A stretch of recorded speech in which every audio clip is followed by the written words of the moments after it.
বললো তো এক্সরে করাতে। এইটার সাহায্যে এরকম হয়ে গেছে না? এই তুলোটা এরকম হয়ে গেছে। খালি খালি এত দাম এইটা।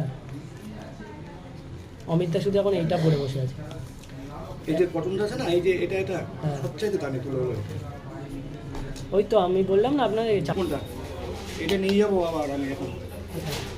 এই মাপটা, এই মাপেই তো আবার বাইরেও ড্রিল করতে হবে। কি বললো স্যার? কি এখনই করবে?